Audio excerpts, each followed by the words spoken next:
Elisa Carrió, candidata a presidente de la coalición cívica a dos voces, rompiendo el silencio después de la elección en Capital. Elisa, buenas noches, ¿cómo está? Bien, muy bien. Viniendo de Mendoza, de San Luis, de Córdoba, de Puerto Madryn, de provincia de Buenos Aires, y yéndome mañana al norte, así que me esperen en Corrientes porque el sábado vamos a festejar el Día del Amigo. Bien, muy bien. Elisa, Capital Federal, ahora viene Santa Fe, se están nacionalizando todas las elecciones. Sí. ¿Y qué lectura tiene usted de lo que está pasando? La elección de Capital es sí, muy parecida, si no idéntica, a la del 2007. Digamos, en el 2007 Macri más o menos ganó por el mismo porcentaje y después nosotros ganamos también con el 40% de los votos en la elección presidencial. Me parece que lo que empieza, y es muy bueno que esto se mantenga así porque en general Capital anticipa lo que va a suceder en el resto del país después. La elección decisiva empieza a ser la del domingo en Santa Fe, donde una derrota en el segundo o tercer lugar, yo creo que es el tercer lugar de Rossi, plantea ya un escenario, digo que si se consolida en Córdoba, porque aunque gane de la Sota, no gana Cristina, diríamos que cambió el escenario, que es idéntico al del 2009 y no al del 2007. Lo que pasa es y que eso ya asegura que haya balotaje y que un candidato de la oposición o candidata de la oposición sea presidente. Lo que pasa es que usted puso tres ejemplos que son tres ideologías distintas. Macri en la capital federal, el PRO, el socialismo en Santa Fe y un peronismo no kirchnerista en Córdoba. Es decir, tres ideologías distintas contra un mismo gobierno. Claro, porque en realidad me parece que vamos a una gobernabilidad plural y esto le hace muy bien al país. Estamos saliendo de ese país bipartidista donde además el que era presidente tenía las grandes provincias gobernadas por el mismo partido. Capital elige una forma, Santa Fe elige otra, provincia elegirá otra. Así que vamos a una gobernabilidad distinta porque además hay pluralidad de partidos. Y yo que recorro el país en auto, es plural el país. Está bien que esté representado Ahora, diversa Elisa, y pluralmente. digamos, son tres elecciones importantes, ¿no? Pero dos cosas. Primero, las encuestas le dan, aún así, a nivel nacional, que Cristina ganaría. Y segundo, de que muchos votantes de Macri, y esto es cierto, hay muchos que dicen, yo voté a Macri, pero voy a votar a Cristina a nivel nacional. O sea que no hay una lectura de los resultados en forma directa. No, pero tampoco, digo, si se corre a ver, las sociedades no cambian tan rápidamente como se cree. Las sociedades cuando cambian, esta sociedad empezó a cambiar en el 2007, donde nosotros ganamos las grandes ciudades del país y por muchísimos votos. 40 y pico, 50, Santa Fe, Rosario, Bahía, Mar del Plata, Capital. ¿Qué es lo que no se corrió? Lo que se llamaba el cordón de las ciudades medianas ligados al agropecuario, el cordón sojero. No se corrió Venado Tuerto, Pergamino, Junín, Río Cuarto. Estos votaron masivamente a Cristina.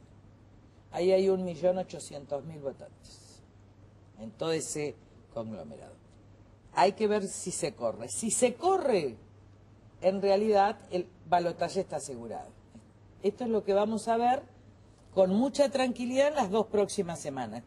Juntas estas provincias, más provincia de Buenos Aires, constituyen el 80% del electorado del país. Ahora, usted se está tirando elogios y vuelven elogios para usted con el macrismo, porque usted dijo, yo a Filmus no lo voy a votar nunca en la capital, con lo cual está diciendo Macri. Y la gente del macrismo dice, si hay alguien con posibilidad de ganar a Cristina Kirchner en segunda vuelta, es Elisa Carrió. ¿Qué es lo que pasa entre usted y el macrismo? No, nada. Nosotros perdimos, reconocemos la derrota, tenemos grandeza y además somos opositores al kirchnerismo desde el 2003. O sea que no es que cambiamos. Y dijimos nosotros a un gobierno kirchnerista, para que este modelo kirchnerista se apodere de la ciudad de Buenos Aires, no lo vamos a permitir. Así que nosotros no vamos a votar, nosotros los dirigentes, nosotros no determinamos el voto. No quiere decir, algunos lo votará en blanco, otros votarán a Macri, pero además Macri ya ganó. A mí me parece que es una falta de grandeza histórica no reconocer que Macri ya ganó. Ahora, ¿usted piensa que en la capital, al revés de lo que muchos dicen, que muchos votos de Macri la pueden votar usted? Que usted puede, o sea, Durán Barba, que es el principal asesor de Eso es lo que pasó en el 2007. Nosotros compartimos electorados. En el 2007 nosotros perdimos con Tellerman, pero la verdad que estábamos con el gobierno, así que de ese 20 vos tendrías que contar que un 5 era nuestro. Y en octubre ganamos por el 39. Entonces, ¿qué quiere decir? Y ahí perdió el macrismo, que sacó el 10.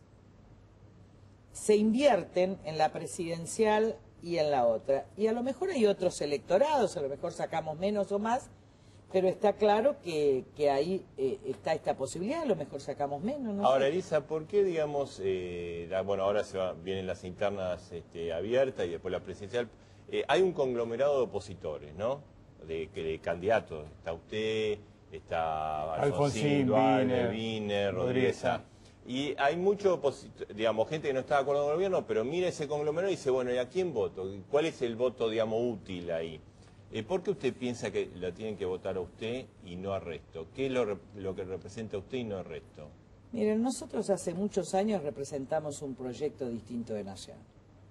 Un proyecto republicano en serio, un proyecto ético en serio, un proyecto que tiene que ver con la prosperidad económica y social de toda la nación, con ciudades ricas en el interior, con menos retenciones, con producción de alimentos, con la batalla por el agua, por la tierra, en una ubicación geopolítica con Brasil. Nosotros no creemos en esto de que el campo siempre tuvo que subsidiar a la industria no competitiva, digo, de algunos elementos de la Unión Industrial. Nosotros tenemos un proyecto claramente federal y además podemos combatir la corrupción y el narcotráfico. Combatir la corrupción es un elemento central para que este país se abra al mundo y vengan inversiones. Y combatir el narcotráfico también, porque hoy somos el primer exportador de droga del mundo a Europa y a Estados Unidos. Y somos el segundo consumidor después de Estados Unidos de droga. Y esta cuestión es la cuestión decisiva de la Argentina en los próximos años. Pero de todas maneras, nosotros creemos que algo que se dice es cierto. Hay algo que se dice es cierto. Hay candidatos que no pueden ganar en la segunda vuelta. Y hay candidaturas que pueden ganar en la primera o en la segunda vuelta. ¿Usted puede ganar en segunda vuelta? De acuerdo a lo que se analizan desde una vía de análisis sociológico, sí. En cambio, hay otros candidatos ligados al PJ que en una segunda vuelta el voto no peronista no los vota de ninguna manera y en consecuencia el voto en blanco allí favorece a Cristina. Carrero, dígame, ¿cómo está viendo este debate que se da en el kirchnerismo sobre cambiar la forma como se comunican con la gente en plena campaña a raíz de la derrota de Filmus y los cuestionamientos de Carta Abierta, que es este grupo de intelectuales K? Nosotros estamos recorriendo el país. A mí me parece que es todo muy triste lo que está sucediendo. Muy triste porque cuando los intelectuales resignan pensar y criticar, dejan de ser intelectuales. Ahí hay un atisbo al menos de crítica que empezó a decir hay cosas que no podemos tolerar, lo cual no es malo. La segunda cuestión es que me parece que en el último mes se ha visto de una manera muy triste, pero verdadera, de qué manera este gobierno, esto es lo imperdonable de este gobierno, ha usado a organizaciones de derechos humanos con fines inconfesables. Organizaciones de derechos humanos que tienen quizás lo mejor de nuestra historia y que eso que es lo mejor de nuestra historia de los últimos 30 años no debe ser tocado. El caso Joclender, que tocó a madres, y el caso Marcela y Felipe, convertidos de víctimas en sospechosos, que tocó a Estela de Carlotto, es lo imperdonable de este gobierno. Y yo lo que estoy pensando es cuánta gente progresista, etcétera, debe haber creído de buena fe que cuando Estela de Carlotto, la presidenta, decía que Ernestina Herrera de Noble era apropiadora y que los chicos eran hijos de desaparecidos, habrán creído de buena fe que ellas no podían mentir. Entonces a ellos también hay que darles la oportunidad. Miren, a mí me causó... ¿Qué oportunidad? La oportunidad de repensar lo que el kirchnerismo hizo. Yo voy a contar la historia porque me parece que ahora que ha terminado, esto empezó en los 90. Y yo quiero hablar de esto. Cuando yo llegué como diputada a la Cámara, empezaba a tener conflictos el expresidente Menem con el Grupo Clarín. Y estaba todo el tema, ¿se acuerdan del CI, de Moneta, etcétera? Sí. En ese momento, un hombre de apellido Jajam, directamente vinculado a los peores servicios de inteligencia del país, que vivía en Miami, junto con Patricio Kelly, otro hombre vinculado totalmente a los servicios, empezó la operación pidiéndole juicio a Markevich y suponiendo sin ninguna prueba que estos chicos eran así. Nosotros ahí consultamos a las organizaciones de derechos humanos, entre ellas Abuela, y nos dijeron que era una operación sucia del menemismo contra Clarín. En esos años, nosotros rechazamos todo, pedimos la información, fueron todos esos años. En esos años, Clarín fue el diario que más colaboró con Estela de Carlotto, y lo pueden ver todos los días en los diarios, yo lo recuerdo, para la recuperación de los nietos. Cuando vino el 2003, yo fui autora de la Ley de Nulidad de Obediencia de Vida y Punto Final, junto con Patricia Walsh y otros, ahí esta operación empieza a ser manejada por Kirchner. Y ahí sí empezaron las querellas. Entonces, a estos chicos los trataron como sospechosos, los vejaron porque viola el tratado sobre la tortura. Cuando a una persona se le saca la ropa interior, esto no se le hace ni se le puede hacer ni a un imputado. Hubiera sido terrible si hubieran sido hijos, pero había fortísimas sospechas de que no eran hijos. No se tuvo el menor cuidado. Cristina Kirchner lo sabía porque era compañera mía en la Comisión de Juicio Político. Ella no puede ignorar que en ese tiempo eso se decía con este Jajam, y ella misma rechazaba los pedidos de juicio político. Ella no es, ¿me entienden? Ella no actuó de buena fe. Ahora, lo imperdonable de todo esto, gracias a Dios esos chicos están en paz, yo siempre decía, es terrible si son hijos, porque son víctimas, y es terrible si no son hijos, porque también los están victimizando. Todos tenemos que pedirle perdón, porque yo creo que hay mucha gente, miren, yo subí 10 puntos de imagen negativa por haberlos defendido.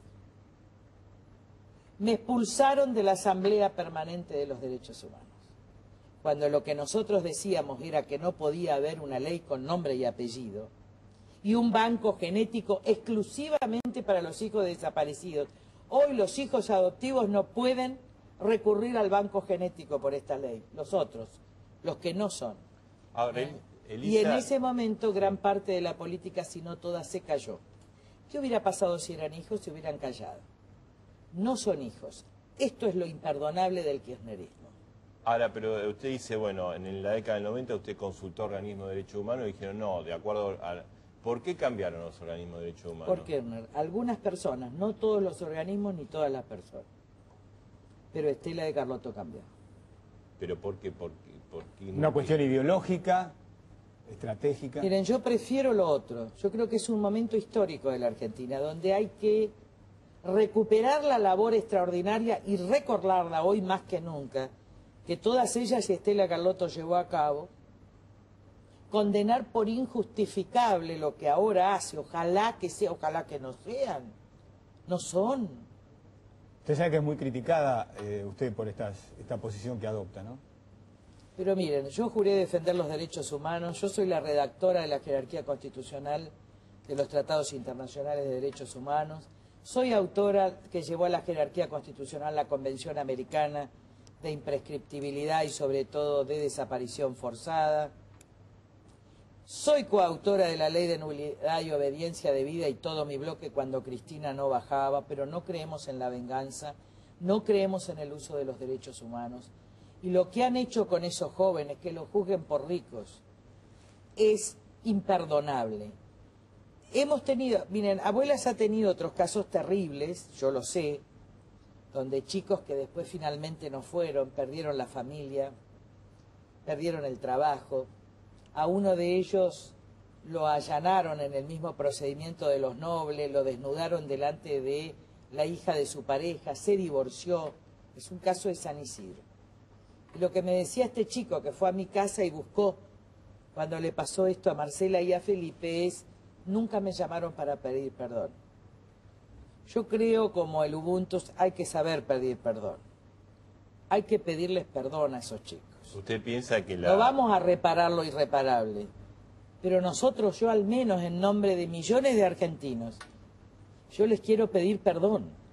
En nombre de un Estado que yo no gobierno, yo les quiero pedir perdón. Miren, la prohibición de la tortura y los malos tratos está para los acusados de delito. ¿Cómo vamos a ser garantistas para los acusados de delitos y vamos a ser oscurantistas y fascistas para las víctimas? O las víctimas son víctimas y los convirtieron en sospechosos. Terrible. ¿Usted piensa que, digamos, que la presidenta o el Estado y los organismos de derechos humanos que presumían que eran hijos apropiados tendrían que pedirle disculpas? Sí, yo no creo, sí. Yo creo además que no hay que confundir. No son todos los organismos, son algunas personas. No es Madres Línea Fundadora, no es Nora Cortiña, no es todas las abuelas. Acá hay otro hombre que mereció el premio Nobel en la Argentina, que es Pérez Esquivel, Serpac, que se comportó de una manera ejemplar desde la sanción de la ley. Estracera también. Los demás, yo se los cuento a las... Todos me decían que teníamos razón, pero no había que quedar mal con abuelas. Eso me decían, a tal punto que en el Senado, radicales y peronistas juntos votaron la ley. No había que quedar mal. Entonces quiere decir, miren, los derechos humanos se defienden en momentos difíciles contra la opinión mayoritaria. Y yo estoy convencida que hay mucha gente que ahora entiende mi actitud. Cuando yo dije, esos hijos pueden ser vuestros hijos, es verdad. ¿Qué quiere decir? Que si Cristina Kirchner entiende que el hijo, que existe un opositor político, empieza a decir que el hijo de ese opositor político es víctima y fue hijo de desaparecidos y nació en esos años. Pero ¿cómo van a hacer eso? Ahora, ¿cómo imagina usted el funcionamiento a futuro de los organismos de derechos humanos en general? Hay que reconocer su historia y su memoria, que ha sido extraordinaria, y tendrá que ellos decidirán lo que hacen. Pero, digo, hay que pedir perdón.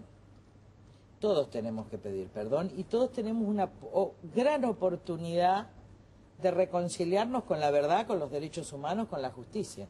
Pero sí hay que castigar a un gobierno que usó lo más sagrado que tenía esta sociedad. Y también hay que criticar a quienes se dejaron usar, en muchos casos, con familias enteras en el poder. Y con dinero a gusto y piacere. Elisa, hay otro caso, bueno, que es el tema que, digamos, de la Fundación Madre de Plaza de Mayo, que es un tema económico, de estafas, digamos, mucho dinero, un apoderado de ahí multimillonario, está siendo investigado, el caso Jock Lender. Es algo, digamos... es lo mismo. Digamos, el gobierno manipuló con dinero a algunas personas. Pagó el pañuelo blanco con Jock Lender, con dinero no controlado. Que nosotros hicimos la denuncia con todos los gobiernos, también con el gobierno de la ciudad, que prorrogó. Pero la verdad es que acá nadie quería tocar. Es más, parecía que Madres no tenía que someterse a la ley, no tenía por qué pagar impuestos, no tenía por qué rendir cuentas. Hubo víctimas, pero todos como ciudadanos tenemos que cumplir la ley. Y me parece que todos tenemos que cumplir la ley y ser más cuidadosos y más prudentes en ser parte de la venganza política de un gobierno que además fue socio. Ustedes saben que a mí, ahora lo puedo decir, me pasó una anécdota. Yo no los conocía a los chicos, no la conocí nunca, Ernestina Herrera de Noble, solo la crucé un día en un restaurante. Pero cuando el diputado Vega, que no me va a dejar de mentir, me buscó en la iglesia un día a la mañana que se trataba la ley, me contó la ley y me contó las dos posiciones de nuestro bloque, que estaban todos en contra, algunos también del allanamiento. en todos los casos estábamos en contra de la extracción compulsiva. Y entonces yo lo miré y le pregunté cómo era la ley y cómo era este tema del banco genético que había caído 2 años antes porque había un negocio no explicado de Remo Carlotto, y están las actas del Congreso. Y cuando eso sucedió, le digo yo, ¿cómo va a haber una ley con nombre y apellido? Le digo, esta ley es para los chicos de Claret. Y a la tarde salí en una conferencia de prensa y después, en un momento, una sola vez, vi a Marcela. Yo supe que la tenía que defender aunque me llevara puesta la carrera política. Y esa chica me dijo, alguien le dijo, estábamos en esas expo chacras, ¿no? Alguien le dijo, pero te podés ir del país, y dijo, no, yo me voy a quedar, yo me tengo que hacer cargo. Y mostró una integridad enorme a lo largo de todo este proceso. Y miren, la gente rica, pobre, no importa, todos tenemos derechos humanos. Y yo quiero rescatar la integridad de esa chica, porque era fácil con todo ese dinero no estar. Y se quedó, se sometió a la injuria, al vapuleo. La verdad que ha mostrado un grado de integridad que yo quiero rescatar y que la gente de bien debería empezar a rescatar. Carrillo, usted mencionó hace un ratito casos de corrupción en la Argentina, hablamos del tema Jock Lender. Hay como una frase que está dando vuelta en política y también en medios judiciales que dice, este es un año electoral, hay elecciones presidenciales, este año no entra ni sale nadie de las cárceles. Como diciendo, no esperen que vaya alguien preso, ni que salga alguien de la cárcel que pueda estar comprometido. ¿Usted cree eso? Los jueces federales son oportunistas históricos. Solo juzgan cuando el poder cae. Son iguales a los que hacían juicio de residencia, después que se iban los virreyes. Y merecerían un cuestionamiento formidable de la sociedad. A veces, vieron que a mí me dicen que he sido denunciante, y la verdad es que a mí me ha tocado, y a nosotros nos ha tocado denunciar porque no había fiscales. Y menos con Ricky. Y menos con Ricky. Y porque no había jueces. Entonces la gente venía porque me tiene confianza. Por eso hemos tenido... Ahora, ¿qué haces? Yo nunca quise denunciar. Pero venía una mujer embarazada con 2 mellizos que le habían matado el marido porque me iba a entregar las pruebas. ¿Y qué me pedían? ¿Que no hiciera nada? Y venían a traerme las pruebas de que Jock Lender robaba escandalosamente. Y no teníamos que hacer nada. Y venían a traerme las pruebas de los sobreprecios del 300 y 400% de las viviendas. Estoy hablando del 2003, con debido. Y cuando hacíamos eso, el poder pedía, el mismo debido perdía mi detención. 25 querellas criminales. Y cuando el mismo poder mataba en el triple crimen, había que hablar. Y entonces la gente, el poder que decía, ¿qué decía Aníbal Fernández? Carrió, denuncia y no prueba. Pero si era ese fue el estigma del poder sobre mí. En vez de que todos decir, acá no hay justicia, acá no hay fiscales, acá hay gente... Yo nunca cobré para ser fiscal, nunca cobré para ser juez. Pero la gran pregunta que hay que hacerse es ¿por qué toda una sociedad no confió en los fiscales? ¿Por qué toda una sociedad no confió en los jueces federales? ¿Por qué no confió en un juez de la Corte? Creo que hay que cambiarlo a todos los jueces federales como se cambió la Corte. Lo que digo es que hay que cambiar el sistema.